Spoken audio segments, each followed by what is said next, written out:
വയനാട്ടിൽ നിന്ന് ഇപ്പോൾ വരുന്ന ഒരു പ്രധാനപ്പെട്ട വാർത്തയിലേക്ക്. പനമരത്ത് ജനവാസ മേഖലയിൽ കാട്ടാനക്കൂട്ടമെത്തി. ചങ്ങാടക്കടവിലെ തോട്ടത്തിലാണ് 4 ആനകൾ തമ്പടിച്ചത്.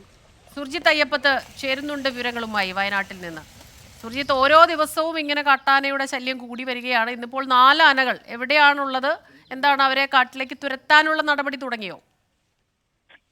സ്മിത, ഈ പനമരം ചങ്ങാടക്കടവ് എന്നുള്ള മേഖലയിലാണ് ഇപ്പോൾ കാട്ടാനകൾ തമ്പടിച്ചിരിക്കുന്നത്. ഇന്നലെ രാത്രി മുതൽ കാട്ടാനകളുടെ സാന്നിധ്യം ഈ മേഖലയിലുണ്ട്. 4 ആനകളാണ് തമ്പടിച്ചിട്ടുള്ളത്.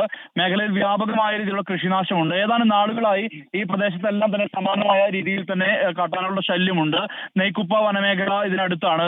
കഴിഞ്ഞ ദിവസം കാട്ടാന ഇറങ്ങിയ പ്രദേശം ഒരു അകത്താണ് കാട്ടാനകൾ തമ്പടിച്ചത്. അതിനെ വനംവകുപ്പ് ഉദ്യോഗസ്ഥർ തുരത്തിയിരുന്നു.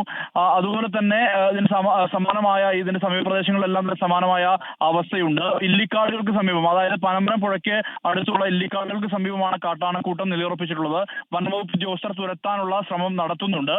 എന്തായാലും തുരത്തിയാൽ ഈ അവസ്ഥ എന്ന് പറയുന്നത് വീണ്ടും വീണ്ടും ഈ കാട്ടാനകൾ തുടർച്ചയായി എത്തുന്ന ഒരു സാഹചര്യം വയനാട്ടിലെ പല ഭാഗത്തുമുണ്ട്. ഈ പനമരം ഭാഗത്ത് മാത്രമല്ല, മറ്റു പല പ്രദേശങ്ങളിലും ഈ സമാനമായ പ്രതിസന്ധി അഭിമുഖീകരിക്കുന്നുണ്ട്. വലിയ രീതിയിലുള്ള കൃഷിനാശം ഉണ്ടാക്കിയിട്ടുണ്ട് എന്നുള്ളതാണ് ഏറ്റവും പ്രധാനപ്പെട്ട പ്രശ്നം. വാഴ, തെങ്ങ്, കമുക് ഇതെല്ലാം തന്നെ നശിപ്പിക്കുന്ന വിധത്തിലാണ് കാര്യങ്ങൾ. കഴിഞ്ഞ ദിവസം മേപ്പാടി മേഖലയിലും സമാനമായ രീതിയിൽ വലിയ പ്രതിഷേധം ഉയർന്നിരുന്നു. കാരണം ഈ വനത്തിനോട് ചേർന്ന് ഫെൻസിംഗ് ഉൾപ്പെടെ ഇല്ല എന്നുള്ള തരത്തിലുള്ള ആക്ഷേപങ്ങൾ ഉയർന്നിരുന്നു. ഇത്തരത്തിലുള്ള പശ്ചാത്തലത്തിലാണ് വീണ്ടും കാട്ടാന ശല്യം ഉണ്ടാകുന്നത്. എന്തായാലും വനംവകുപ്പ് ഉദ്യോഗസ്ഥർ സ്ഥലത്തെത്തിയിട്ടുണ്ട്.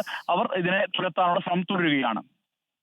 ശരി, വയനാട്ടിൽ വീണ്ടും കാട്ടാനക്കൂട്ടത്തിന്റെ ആക്രമണം. സുർജിത്ത് അയ്യപ്പത്താണ് പനമരത്ത് നിന്ന് വിവരങ്ങളുമായി നമുക്കൊപ്പം ചേർന്നത്.